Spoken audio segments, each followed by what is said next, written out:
Welcome to the 2007 Latino Diamante Awards. Bienvenidos a la entrega de los premios Latino Diamante. I want to welcome you to the 2007 Latino Diamante Awards. Bienvenidos todos. So good to see you here. My name is Cheyenne Rodriguez. I work for ABC 11 TV, and it's so good to see you all here tonight. I really want to thank you. I'm so happy, fortunate to be your hostess tonight as we recognize Latino achievement in our state at the 12th annual celebration here. Well, tonight's program, just to let you know, is going to be in English and then videotaped for television. And to give our welcome address, first I'd like to introduce U.S. Representative for North Carolina, District Number 4, or 4th District, Congressman David Price. Thank you so much, and welcome to the Diamante Awards, an event that we in this community have come to look forward to every year. I'm not sure how many years this has gone on. Can someone tell me? 12. All right, I was going to say 10. 12 years, and every time we've had a gracious invitation. My wife Lisa is here with me tonight. We've had a gracious invitation from the community, and I will never forget the evening on which I received one of these awards and how much that meant to me. And I know that those sentiments would be expressed by everyone who's ever been honored by this organization, because you've really done it right. You've been a strong advocacy organization. You've also understood the importance of encouraging and recognizing leadership. You've had programs of outreach and support for young people. This has been a great organization, and these events have pulled together the Latino community from all over North Carolina, but you've always reached out to the broader community. And so, as a result, many of us are much more aware than we would have otherwise been of the kind of contribution that Latinos in all walks of life are making to our life here in North Carolina. It's a contribution that has grown and has become more diverse, and that we need to recognize and we need to honor. So as the representative in Congress from, or one of the representatives from the Triangle District of North Carolina, I'm proud to welcome you here and to thank you for all you've done. I can't claim that at this very moment you're in the 4th Congressional District. You're actually in my friend Brad Miller's district, the 13th. But it's close enough, you know. I can welcome you to our part of North Carolina. And on behalf of the three of us, Bob Etheridge and Brad Miller and myself, who represent this area, thank you for another evening that is going to recognize leadership and I'm sure be memorable for everybody concerned. Before I continue, I want to point out the backdrop. You probably noticed this already, the beautiful artwork back here. These are 9 of the panels that will form part of the Latino Mural Project. They are beautiful. And it's actually the first Latino traveling mural in the state. The paintings were painted by more than 200 community members at Festival Ritmo Latino and also Lazy Days Festival in Cary. The concept and most of the images were created by artist and board member Fabrizio Bianchi. And with your support, Diamante is going to complete 16 panels, the 16-panel project by late 2008, and then they're going to start traveling the state. So can't wait to see that. The panels will also be on display starting on the 17th, October 17th, through mid-November at Cary Town Hall if you want to go see that. I encourage you to check that out. From the heart of Bolivia, this group brings to life the rich heritage of the Aymara culture. Colorful native costumes and unique Andean instruments make their presentation both authentic and entertaining. I want you to welcome, please, from New York, Master Flautist Cedar Lima and his group, Canauru.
Please welcome Rafael Osuba, Diamante's President of Board of Directors. Bienvenidos. Welcome.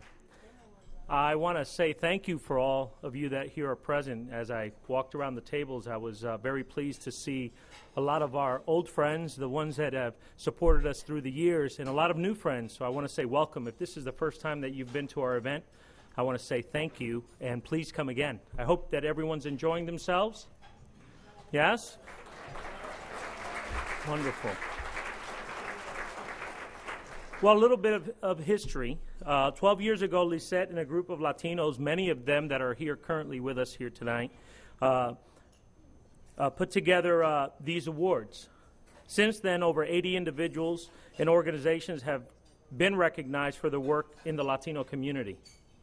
Allow me to thank our board of directors for Diamante, and as I say your name, if you could please rise, Eddie Alvarez, Fabricio Bianchi, Jaime Leon, Elaine Mejia, Francis Miranda Watkins, Laura Mora, Tati Padilla, Gustavo Schmidt, and Jose Serrano.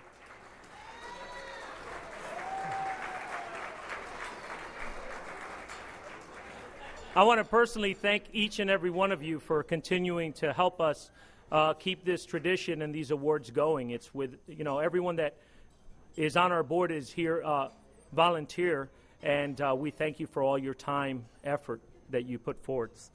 Diamante has granted these awards to individuals and organizations that have demonstrated excellence, achieved recognition, been successful, or contributed to the quality of life and success of Hispanics in our state.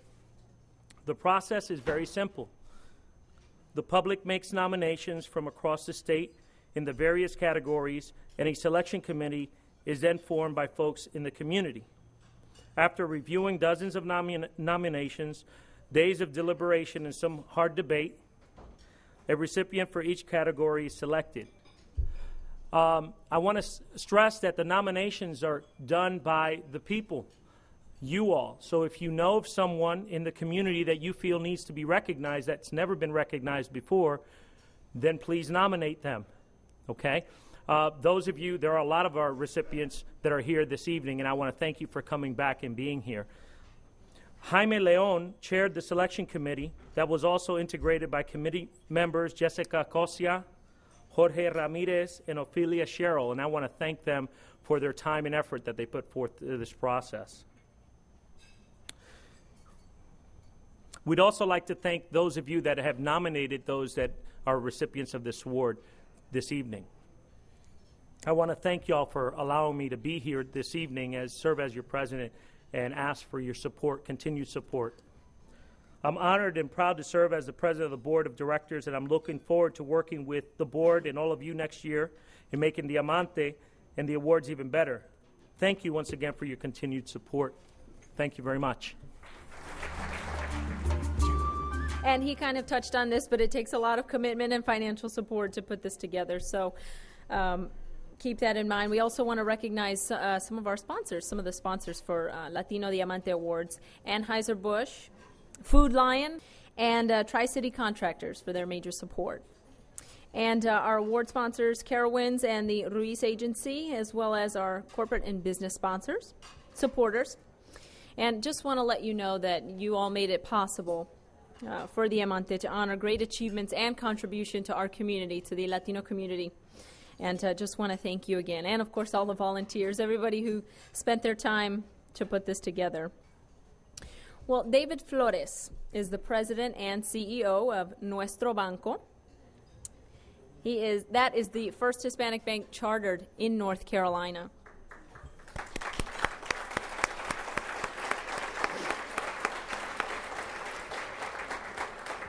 Just a great background. David has 40 years of domestic and international experience in financial services. He started up various business units in multiple financial institutions in the U.S., Latin America, the Caribbean, and Asia. Mr. Flores holds an MBA from the University of Southern California, and we want to welcome him. He said he's been here for a year. We want to welcome Mr. David Flores. Well, I want to thank everyone for being here this evening. I want to thank Latino Diamante for giving me the opportunity to share a little bit of my story with you, and hopefully it may inspire at least one person in the room. And if I do that, then I would have been successful.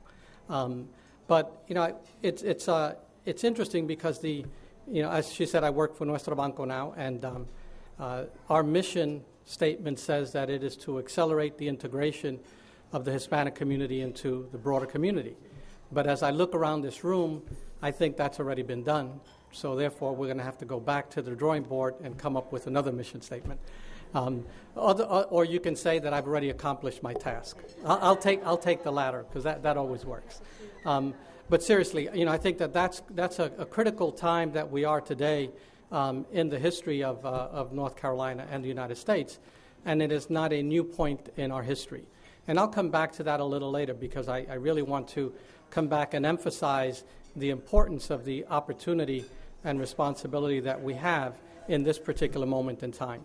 But what I'd like to do is share a little bit of my own story, and hopefully others can, as we continue, share their own stories in the future. But my story began, I guess it's been 40 years, as Cheyenne said, in banking. I began when I was 5 years old. Work with me, people. Because what happened was my parents had taken out a loan at Chase in New York, and they asked for collateral, so they didn't have any collateral, so they left me. But as you know, they didn't pay the loan, so the bank kept me, and they put me to work. And to this very day, they still are debiting my account for the interest on that loan. You know, so don't ever skip out on a loan on a bank, because they will get you one way or another. But anyway, all kidding aside, I did begin in New York. My parents are, soy puertorriqueño, por supuesto. So, viva los boricuas. But I began working in the bank at 16 in New York. Parents came from Puerto Rico. This was probably back in the late 40s, and they came to New York, and we grew up, like most of us, living in public housing and living on welfare. There were 6 of us in the family, including, and in addition to my father, my mother, and my grandmother. So we were, truly an extended family. And so I, for whatever reason, seemed to do okay in school. So that was the good news. And then one day, when I was about 16, a teacher came up to me and said, Chase is looking to help keep students in schools. And a big issue was people were dropping out for economic reasons. So they said, they're given a program where you would be trained and you would be paid and so on. So I said, sure, why not? I'll take a chance. And you'll hear me repeat that sure, why not throughout my whole story. And that's an important point. And so I went in my sneakers and my jeans, and I kind of went to this tall building that was 60 stories high, down on Wall Street, and couldn't find my way to where the room was, but eventually I did. And so they hired me, and I joined the bank. And it was a training program. There was about 20 of us in the program. And for some reason or another, I sort of became the leader of that group. And they would ask me to go ahead and talk to the bank and negotiate a raise for them because they thought they needed more money. So I went to them and talked to them about the needs and so on, and negotiated a 5-cent raise. And so, we got the 5-cent raise. Everybody was happy, and we just kept going. But then as I sort of progressed through the 2 years, year and a half in the training program, I graduated from high school and decided to stay in the bank and then go to school at night. And they put me in the operations area. And my first job was they would give me a box of checks that had been torn up by the machines. And my job was to, like a jigsaw puzzle, put back the pieces of those checks. And the reason was that the bank had paid out money for the checks, but hadn't debited the person's account that wrote the check. So anytime that I got a signature or an account number, I got an extra bonus. And so you could believe that I did a pretty good job because I really wanted that extra money. So that's how I got started. So I grew up in the operations side. I didn't grow up in the fancy, credit side and financial side. And then, I just continued, and I guess I was about 18 years old, and the manager that I was working with had an alcohol problem, and so he missed a lot of work. And because the group that I was in, many of the people were part of our team from the training program, so I naturally sort of became the leader of that group. And then next thing you know, they fired this guy because he never came to work. And his boss said, you seem to have been doing the job, would you like to just go ahead and manage the group? And I said, sure, why not, right? So I was 18, and so, that was the beginning. And I'm not sure why or how, but all I know is that somehow things were happening for me. And I did not recognize yet the power that was behind what was happening in my life. So I stayed and, as I said, continued to go to school. And then one day, an old manager of mine was on the phone. I went to see him, and he was on the phone with people from International. And he said, wait a minute, and he finished his phone call. And he said, do you want to go to Argentina? Of course, I had never been out of the country except one time to Puerto Rico. And I said, guess what? Sure, why not, right? And so, I'm off to Argentina. And it was an interesting time. I had a bodyguard for the first 6 months, and I didn't know what that meant, right? But, they sent me to this training of, be careful where you go and don't talk to friendly females. And, you tell a Puerto Rican not to talk to friendly females. That's the first rule you sort of scratch out. Rita, I'm sorry, but that was before I met you, Got to be careful what I say. So I'm in Argentina, spent a year and a half there, and then, they say, hey, we need somebody to go to Puerto Rico. So I said, sure, why not? So I'm off to Puerto Rico. Spent 5 years. I met my wife, Rita, there, and did a number of different things, and then they came to me and they said, well, we need somebody in Indonesia. So I said, well, where is that? And they said, somewhere out there in Asia. So I said, sure, why not, right? So I'm off to Indonesia, didn't know where I was going, didn't speak the language. Ended up learning the language a little bit. So get there and working and for 2 years, and then they came up to me again, and guess what? They needed somebody in Hong Kong. So they said, would you like to go to Hong Kong? So I said, why not, right? So I'm off to Hong Kong, so another couple of years in Hong Kong. And then what happens, Chase is wanting to get out of the international consumer business, and so I said, they wanted me to go back to New York, and I said, well, I kind of like this international life, because they pay you extra, they pay for all your expenses, and, it was kind of fun, why would I want to ever go back to New York? So I said, no, I'll leave the bank. So I went, and we went back to Puerto Rico, and I went to work for a company called Drexel Burnham. Somebody might remember Michael Milken, the junk bond king. And then I was there for about a year, and that company went out of business. It was not my fault. But I probably contributed to their demise, but no one ever put me in jail, so I was okay with that. So I went and left, and then went to California, and went to work with a friend of mine out of Chase in California, and spent the next 5 years there.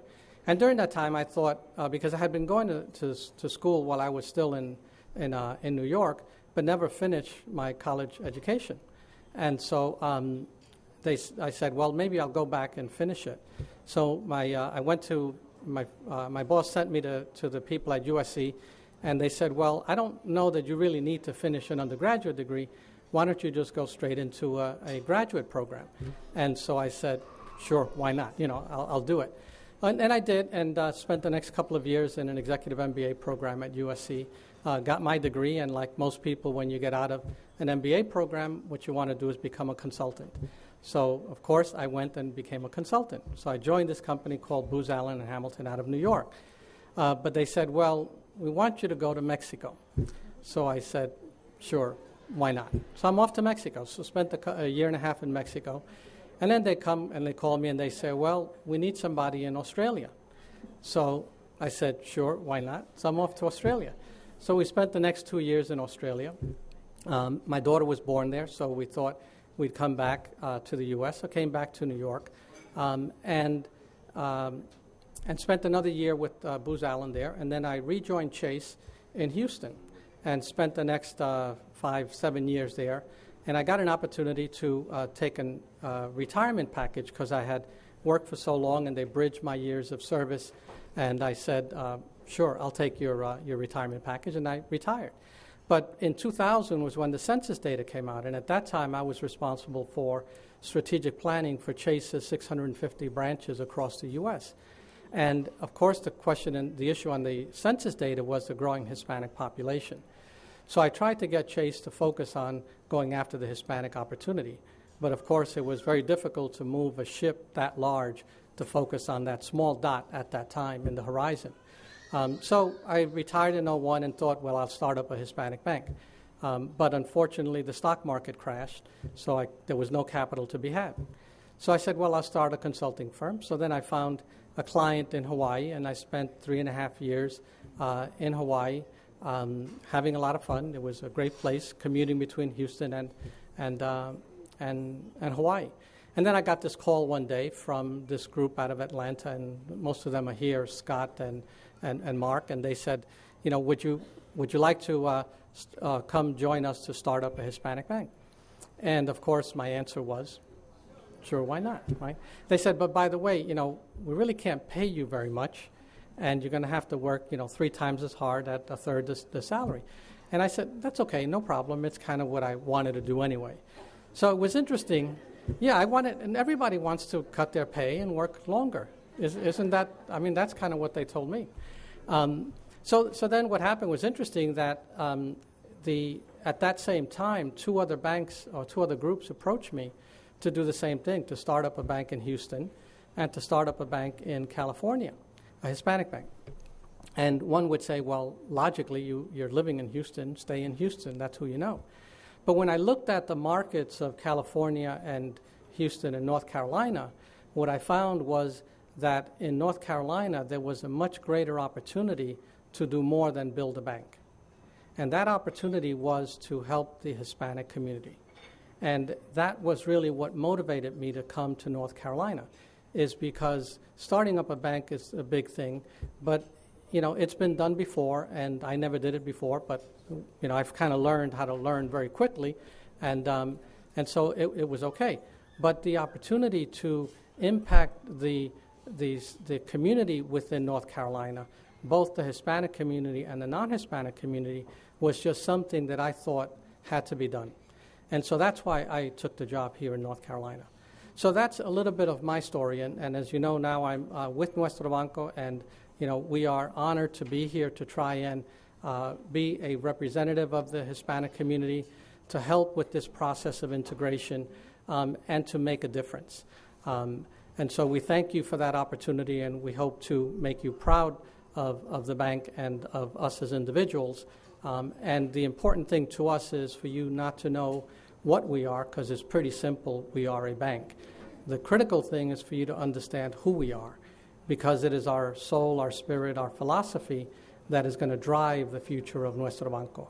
And that is embedded in my story, right? And so when you think about, you know, that story, you know, the thing that comes out is that life continues to bring opportunities to you. And what I've sort of come out of all of these experiences is that 3 things are important. One, that you must believe in a higher power, whatever that higher power is. Second, you must believe in yourself. And third, you must take action. So believing is not enough. You have to do something. And you will do anything, and you will take the risk if the first 2 things are in place. Because if you believe in a higher power and if you believe in yourself, then you know that there's no risk, and you know that you will do well, and you know that you will succeed. So that strength is what drives, and how I have come to that conclusion just based upon looking at my story. So when you think about, you know, that, you know, I want you to, and I'll come back to that point a little bit later on, but those are the things that I think have driven me and have guided me throughout my career. But I have had a lifelong partner with me, and that's my wife, Rita, and she said not to mention her, but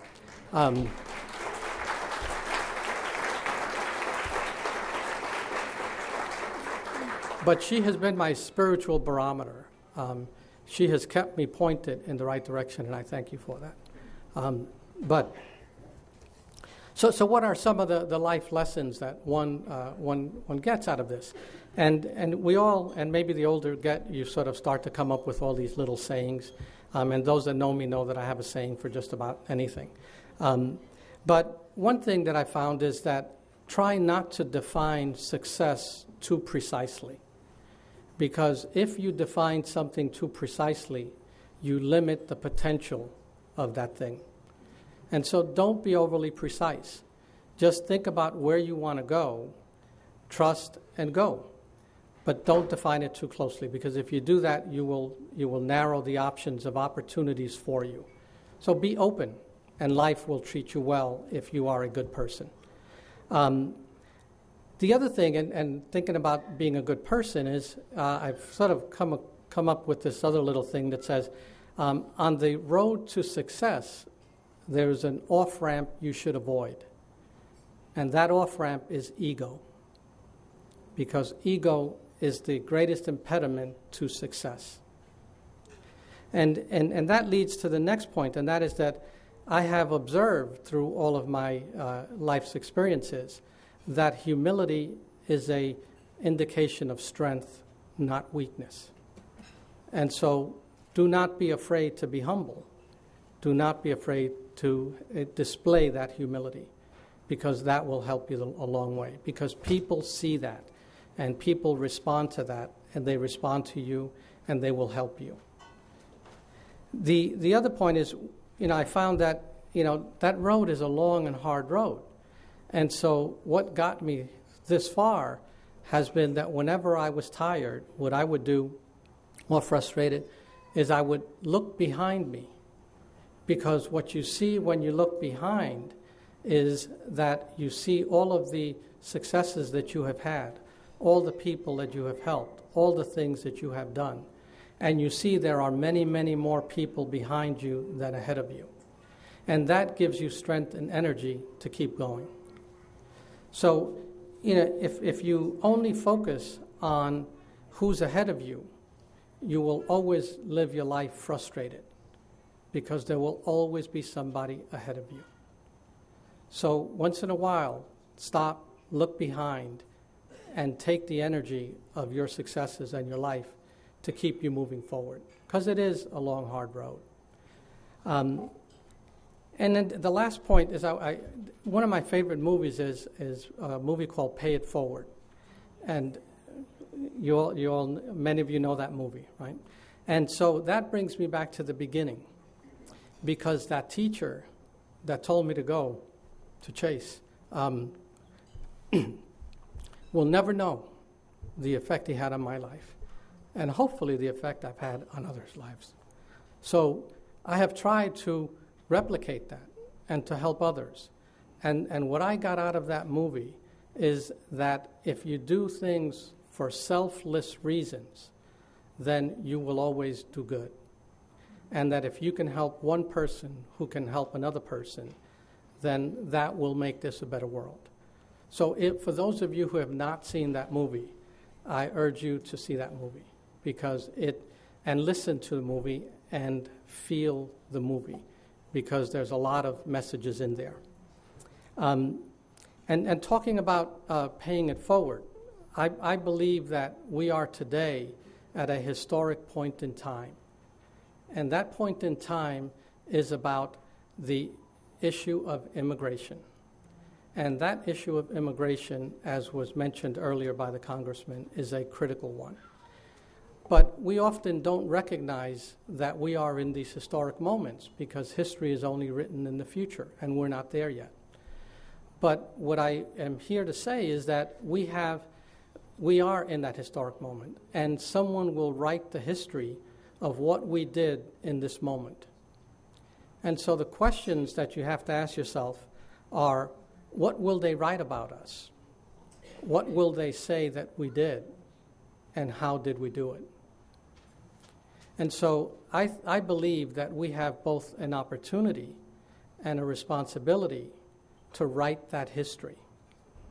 And it will not be by our words, but it will be by our actions. So it is time to stand up. It is time to give others a helping hand.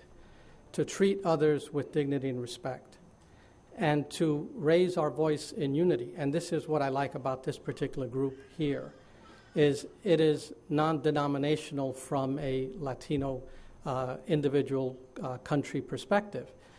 We have come united, but we have to continue to unite to create the strength to make the impact that we will make. So, with those words, I just want you to think about this opportunity, and hopefully we can all reach out and give someone a hand up, not a handout. And if we can do that, then we will continue to progress, and we will continue to be a voice, and we'll continue to be a large part of the history of the United States. I thank you for the time, and I thank you for the opportunity for listening to these few words. And Lisette, I thank you again for giving me the opportunity. And it's a great evening, so I will, stop here, and I will just let you think about some of the things that I have tried to share with you. But remember, pay it forward. Thank you.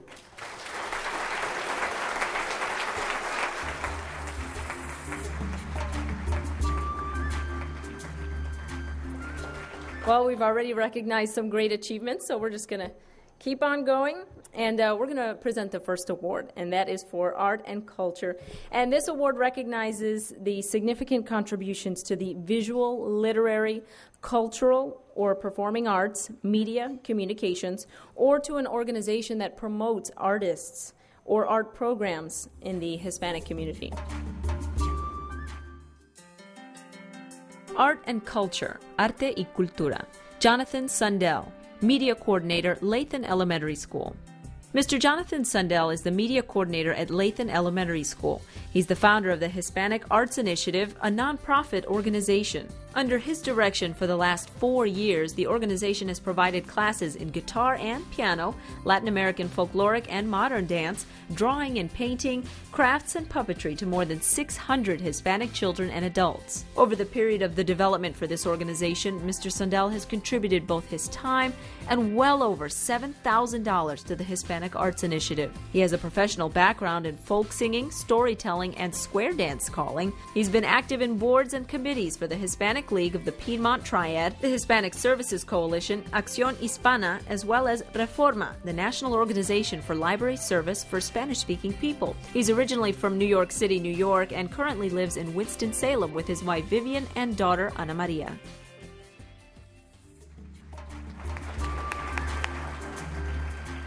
Muy buenas noches, me llamo Ricardo Granillo. I'm the recipient of the 1999 Art and Culture Award, and it is a great pleasure that I present this award to John Sundell with the 2007 Latino Diamante Awards.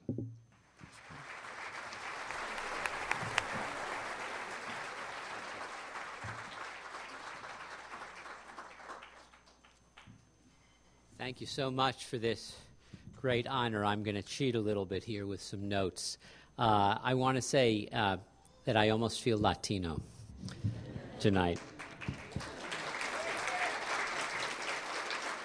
I'd like to say thank you to my wife, Vivian, who has been sharing her time with Mi Amante, the initiative de Artes Hispanas, for the first year of our marriage, and made it through and nominated me for this award. I'd also like to thank the wonderful teachers of the Hispanic Arts Initiative who've shared all kinds of time and talent and passion with very little monetary pay, as well as to our coordinator, Fabiola, for her perseverance and her loyalty. I'd like to say thanks to our committed board members and volunteers, and to our current director, who is very supportive of this award. And I'd like to say thanks to the parents who have given some of their very limited income so that their children would not only survive in this country economically, but would prosper spiritually with pride in their culture and an enhanced discipline and creativity. And finally, I'd like to say thanks to my Russian Jewish grandparents for having the courage to immigrate here and for teaching me the meaning of the word solidarity. To my parents for instilling an appreciation for the arts and for other cultures, and for teaching me the meaning of the word mensch, which means a full human being. And to some wonderful friends who have showed me by example how to serve my community. Thank you so much for this award. The next award we're going to present is for business, and it recognizes excellence in the business and or corporate community. And the nominee may be retired, self-employed, or otherwise working in the business field. Business, negocio, Angelita Morris Rowe, owner La Palmita. Angelita Morris Rowe is the owner-operator of La Palmita Migrant Enterprises.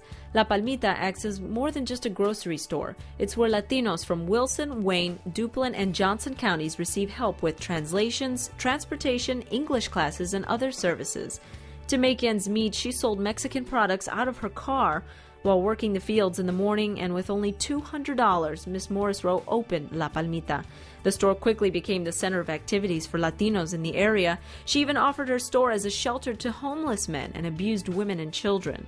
She was instrumental in building the relationships between blacks and Latinos to expose existing OSHA violations in the plant after a tragic incident involving a Latino worker in a meatpacking plant. Farm Labor Organizing Committee, FLOC, and Black Workers for Justice founded a Black and Brown Alliance for Better Jobs in North Carolina.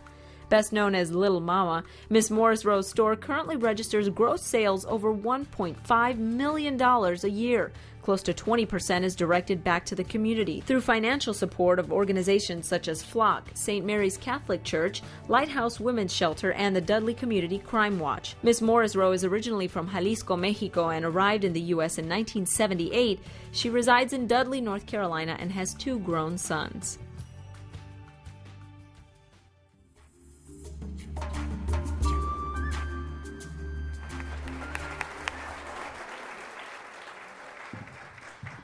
It is with great honor and pleasure for me to present this award. On behalf of everyone at Tri-City Contractors, I present the 2007 Latino Diamante Award for Business to Angelita Morris Rowe.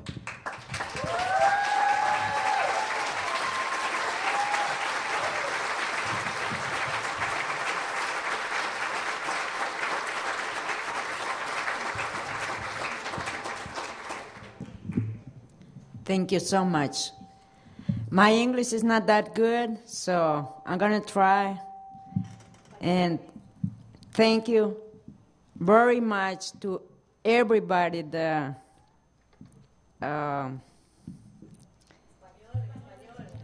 Ok. Mi nombre es Angelita Morris Rowe y no hablo mucho inglés.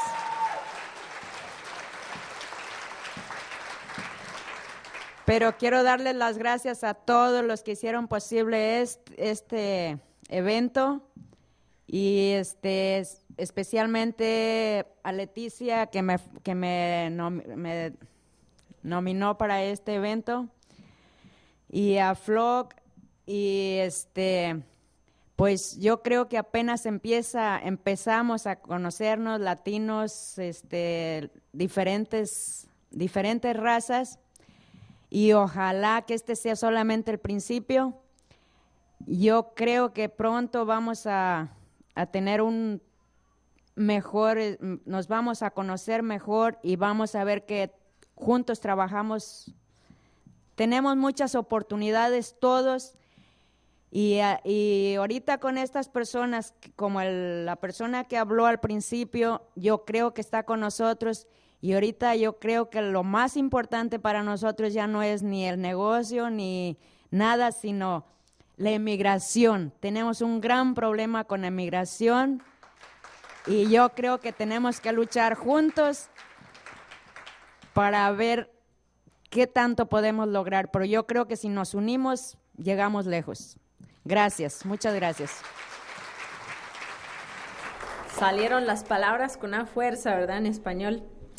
All right. Well, our next award is the Community Involvement Award, and it recognizes contributions made to the Hispanic community through devotion of time and energy, with the goal of improving the quality of life of Hispanics in all of North Carolina. Community Involvement, Trabajo en la Comunidad, Patrick Isaac Tapia, Latino Advocacy Coalition of Henderson County. Patrick Tapia is a founder of the Latino Advocacy Coalition of Henderson County, LAC, for which he now serves as the executive director. He came to North Carolina in 1999 to organize an agricultural worker ministry. Mr. Tapia, an ordained minister, is completely devoted to his work for the rights and well-being of the underrepresented in Western North Carolina. His work with the LAC has led to the creation of the Workers' Rights Program, which teaches Latino, Hispanic workers about their responsibilities and rights as an employee. In just the first year of the program, Mr. Tapia was able to regain over $15,000 in unpaid wages for Hispanic workers. He's a role model and a mentor for Latino youth and a devoted advocate of student rights. Aside from his work in the Latino community, Mr. Tapia finds time to volunteer and serve on boards such as the Free Clinics of Henderson County, the Mountain Microenterprises Fund, the Housing Coalition of Henderson County, and the Center for Participatory Change in Asheville. He's also a certified court interpreter, and he writes a monthly opinion editorial for the Times News of Hendersonville. Mr. Tapia is a native of Quillota, Chile, and he holds a bachelor's degree in secondary education. He's a single father of two, Eli, 12, and Zoe, 11, and lives in Hendersonville, North Carolina.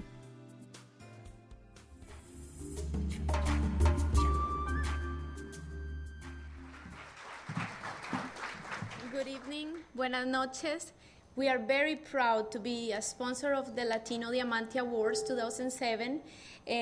From this that I just hear of Patrick, there are three words that I would like to say. He has definitely dedication, passion, and commitment. And because of that, Food Lion is very honored, and it's a pleasure to present the Latino Diamante 2007 Community Involvement Award to Patrick Tapia.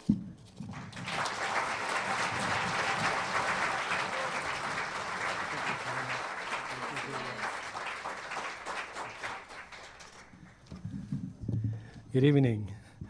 I'm very honored to be here tonight to receive this award. And of course, I want to thank God first for giving me the opportunity to be alive in such a challenging time for our community and for community leaders across our state. And of course, I'm not here holding this award just to recognize my own efforts, but I represent a bunch of other anonymous community leaders working very hard for the Latino community in Western North Carolina. I live in Hendersonville and serve a Latino population that has increased over 600% in the last 10 years in that area.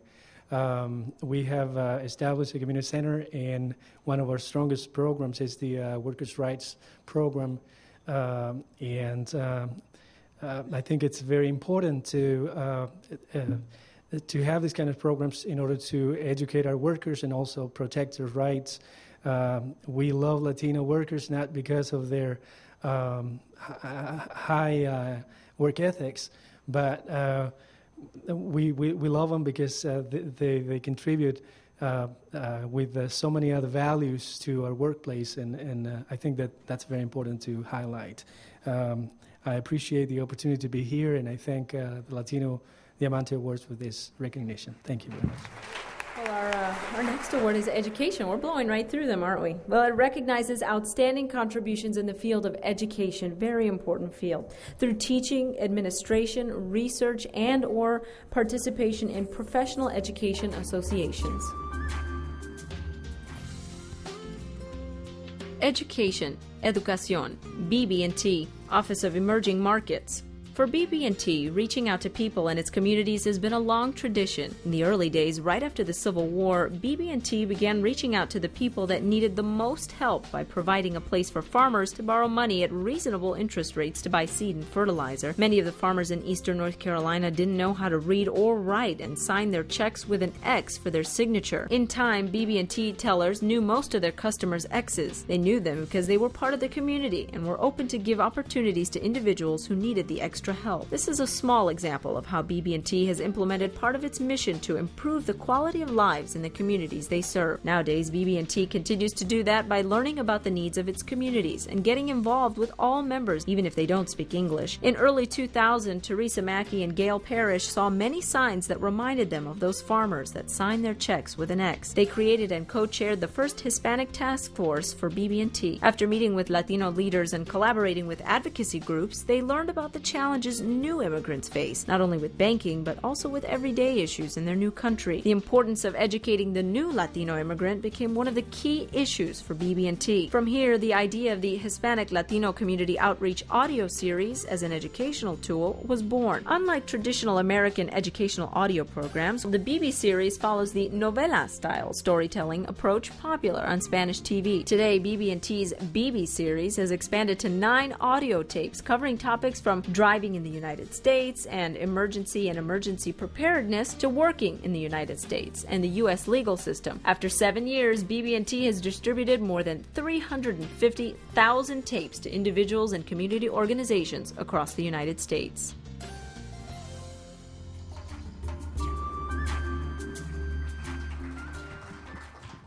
Es un honor verdaderamente y un placer de reconocer al señor Jorge Moeller y la señora Marjorie Sack York y el equipo de Emerging Markets de BB&T, que también se reconoce como Branch Banking and Trust Company, por un premio Diamante esta noche en el área de educación.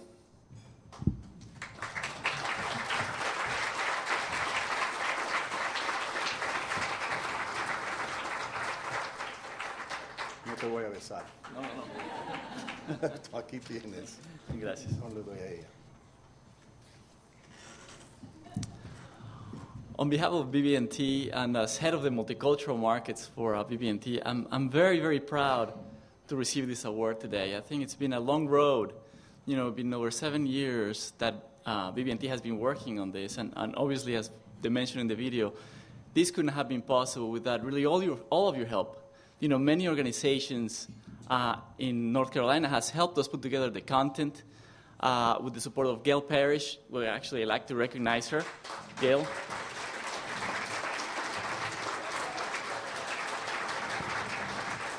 And Teresa Mackey, who is not here, wasn't able to join us today. But without their help and without all of your help, you know, we couldn't have reached where we are today and be recognized for the award. So I'm really proud to be working for an organization that works for the Hispanic community, is interested in the benefiting the Hispanic community, and reaching out. And as the speakers before me have talked about, it's about bringing the Hispanic community into the main fold of the U.S. Or the U.S. economy, U.S. culture, so that we can all integrate. So in any case, I'd like to just thank you very much for this award. I'm really proud to be here today, and I hope that I can get to meet many, many more of you tonight. Thank you so much. Well, our next award is for health and science, and it recognizes individual contributions and achievements in the field of health and science. The nominee may have promoted these fields through individual performance, teaching, research, organizing programs, or assisting others. Health and Science, Salud y Ciencia, Dr. David Lucas Smith, psychiatrist. Dr. Smith is a part-time executive director and medical director at El Futuro, Inc., a nonprofit organization that provides mental health and addiction-related treatment to Latino families and children. He's also a psychiatrist at ASAP Outpatient Clinic and adjunct faculty at UNC School of Medicine. Dr. Smith responded to the lack of mental health services available in North Carolina for the Latino community by founding El Futuro. For several years, he provided free mental health care to the community, and since that time, more than 650 Latinos with mental and addiction illnesses have been helped, and 12 graduate interns have been trained. Dr. Smith and the staff of 10 at El Futuro are fully bilingual individuals, serving children and families in 12 North Carolina counties. He's been a recipient of the Heroes in Fight Award from the North Carolina Mental Health Association, the Myron Lipson MD Award for Clinical Excellence, and the William Hollister Community Service Award. Dr. Smith is active in the American Academy of Child-Adolescent Psychiatry, American Psychiatric Association, North Carolina Medical Society, North Carolina Psychiatric Association, and the American Association of Community Psychiatrists. Dr. Smith received his medical degree from the University of Arkansas and performed his residency at the UNC Department of Psychiatry as a fellow in the UNC Department of Child and Adolescent Psychiatry. He resides in Hillsborough with his wife Carolina and 2 daughters, Liliana and Hannah.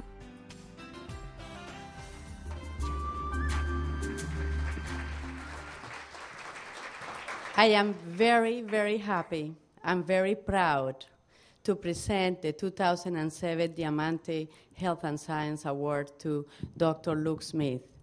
I have known Luke for years while he did his residency in Wake County Human Services Department of Mental Health. And when he spoke with me first about the idea of creating a community mental health for the Latino community in Chatham County, Orange County, and Durham County, I thought it was my dreams come true. Some of you might not know, but you might know through the newspapers that the state of North Carolina is going through a major reform on mental health and substance abuse services for everyone. And it's been a very challenging experience for all of us who provide services or for those of us who need services. And Luke has given, he is listed as a part-time director, but he's really more than a full-time person dedicating all what he can to create this agency from the ground up and to make it be the kind of agency that respects the culture and respects the experience of the immigrant Latino community in the state. He has given the gift, the healing gift of hope to many women and many men and many children who are going through a tremendous amount of stress and experience a tremendous amount of grief through depression, post-traumatic stress disorder, and anxiety. And he is there, free, pro bono, to lift them up and give them hope so that they can continue to build their lives. So it's a great, great honor for me to give this award to Luke.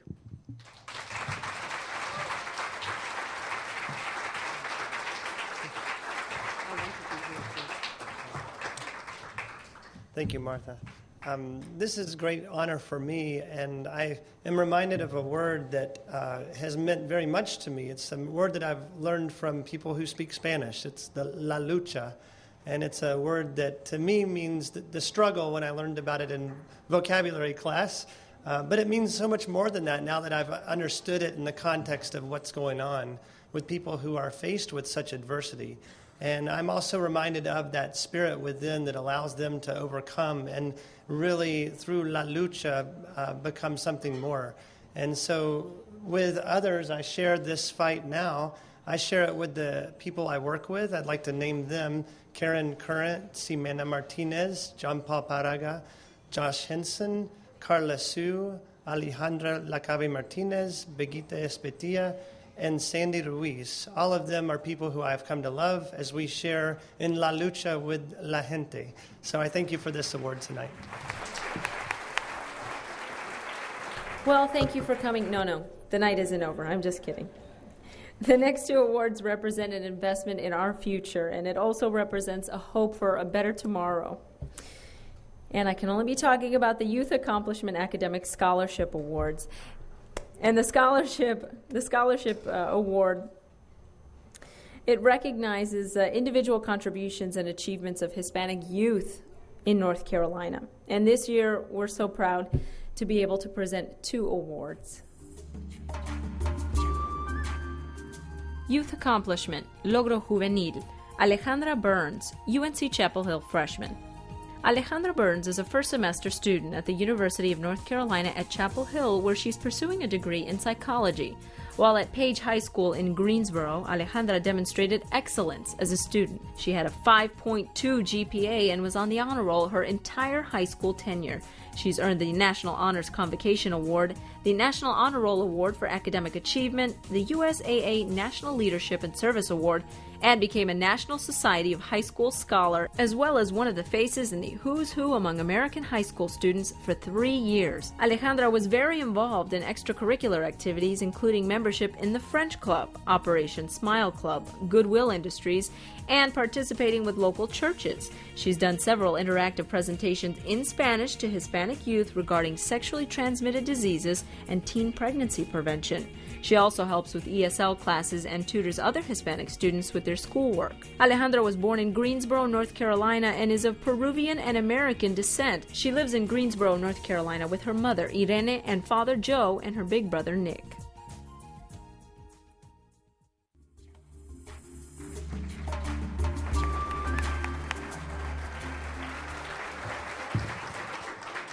Buenas noches, es un placer, es un honor estar aquí. It's a real honor to be here.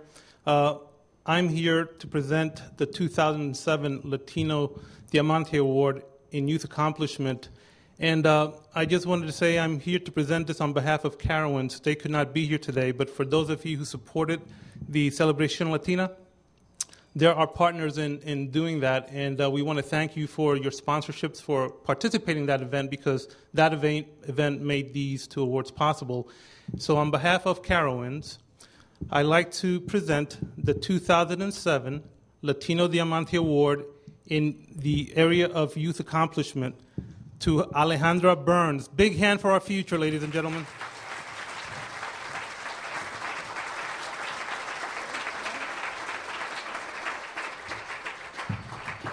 Good evening. Thank you for having me. It's a really big honor to be here and receive such a prestigious award. And of course, thank you to Diamante for such an awesome organization that strives to help the Hispanic community, a community that I'm really proud to be a part of. Winning this award really inspires me to keep helping the Hispanic community and be involved with people like myself. And of course, thank you to my family and mom. Gracias por tu ejemplo y para todo que haces. I love you. Thank you.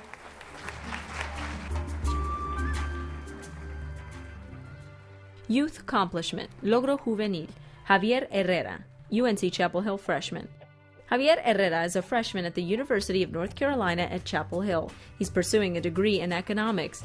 In just one semester, he's been excelling at college by winning the James Loring Seeley College Fellow Award and being one of only 10% of the incoming freshman class to be accepted to the UNC Honors Program. At Carey High School, Javier was a National AP Scholar. He was Sergeant-at-Arms of the Spanish Honor Society, historian of the Interact Club, and director of membership in the Model UN. This accomplished swimmer has been to the NCHSAA State Championships twice and has received various gold medals at the NC State Games. Javier was also an active volunteer, speaking to new ESL students on how to cope and deal with change and to help them academically. He's also provided free translations at parent-teacher conferences at Salem Elementary and at Carolina Railhawk Games, and has volunteered at events such as the Arbolito de la Esperanza lighting and Dia de los Reyes parade. Javier arrived 4 years ago from Bogotá, Colombia. He resides in Holly Springs, North Carolina with his mother, Merle, his father, Javier, and his brother, Juan.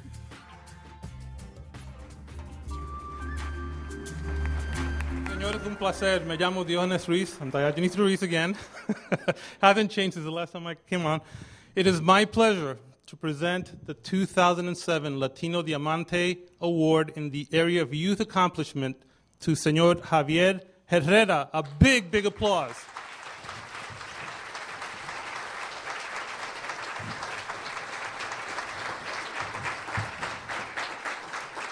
Well, I just want to say that I'm being really proud of being a Hispanic representative of the Hispanic youth. I want to begin by thanking Lisette and Latino Diamante for this great honor, this great opportunity to continue my studies at Chapel Hill. I would also like to thank my parents, principally, for their support. If I didn't have them, I wouldn't be standing here right now receiving this award. So thank you for your support all these years.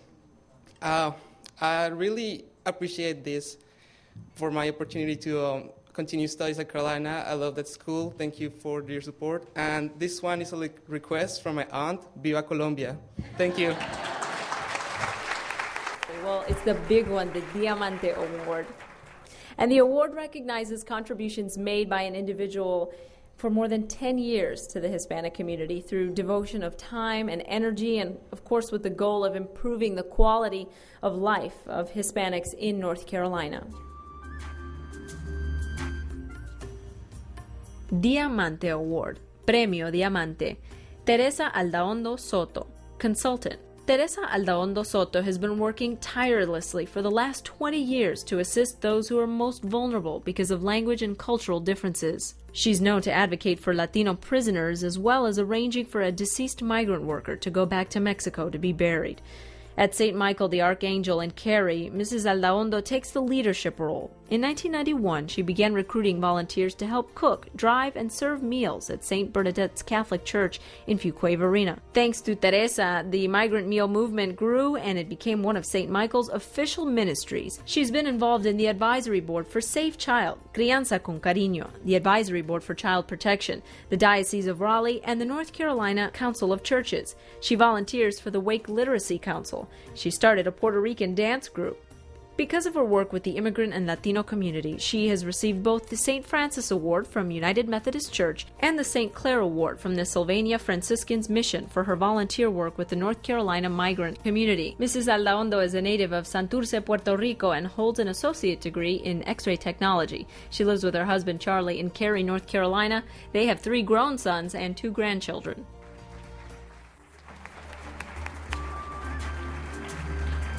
It is a pleasure and honor to present this Latino Diamante Award to a great lady and a great human being, Teresa Aldaondo Soto.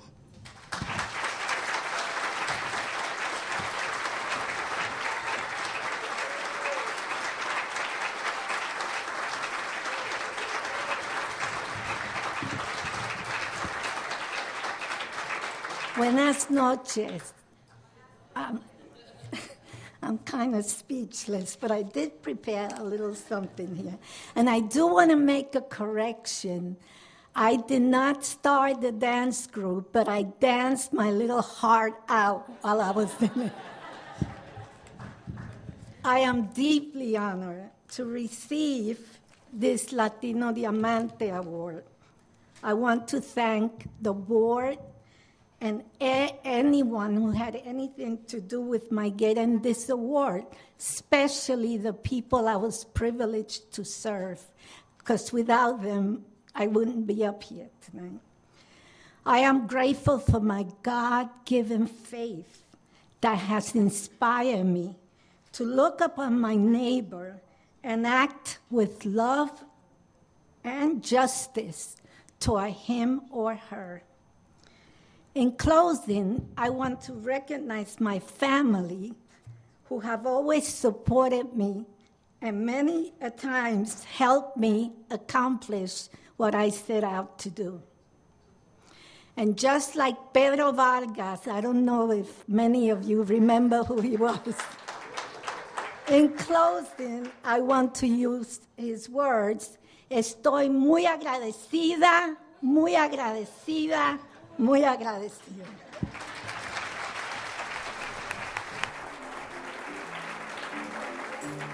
Ladies and gentlemen, Diamante Inc.'s Executive Director and Founder, Lizette Cruz Watco. ¿Cómo está mi gente? No oí nada. ¿Cómo está mi gente? Muy buenas noches. Bienvenida de mi parte. Welcome. Thank you for coming tonight. It's hard to believe that we've been doing this for 12 years now. It just seems like yesterday and 2 kids ago and a marriage and a whole bunch of other stuff in between. But it's really been a pleasure. The reason we started this, and believe it or not, a couple of the board members are original to the advisory committee that was formed to create the awards, which were actually part of the newspaper that I founded back when for the first 2 years. And then from that advisory committee, they moved into becoming a board. And I know Jaime and Francis were part of that original board. And Ricardo Perez, who's a former recipient, was part of that original board. And a whole bunch of people that come every year, support us every year, and some folks that you probably never even know. But it's really our pleasure more than my pleasure, because we get to see what folks around the state are doing that maybe otherwise we would not meet, we would not know, we would not appreciate what they're doing, what their struggles have been, and what the struggles that we possibly could think there will be. And I think that just recognizing that they are doing the work can make our community stronger. We may have different opinions, but that just happens to be mine. If we know what people are doing, we could be supportive of what they're doing. And by supporting them, we're helping their cause. We're helping the kids further their education. Therefore, we're making our community better. All those little things, one grain at a time, it grows and it mounts up and it helps us. And that's really why we started it. We wanted people to come together as a community, not Mexicanos, Puerto Ricanos, Cubanos, Chilenos, Hondureños, whatever, just as a Latino community, Hispanics that we are. And that, to me, is the greatest part of the Latino Diamante Awards. And the fact that we recognize folks that may not be Latino, but that are doing great things for our community and making lives for Latinos in North Carolina better, that's all worth it for me. The 2007 Latino Diamante Awards was brought to you by Tri-City Contractors.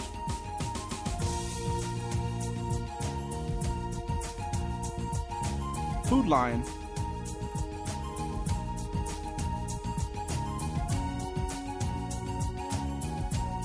Anheuser-Busch,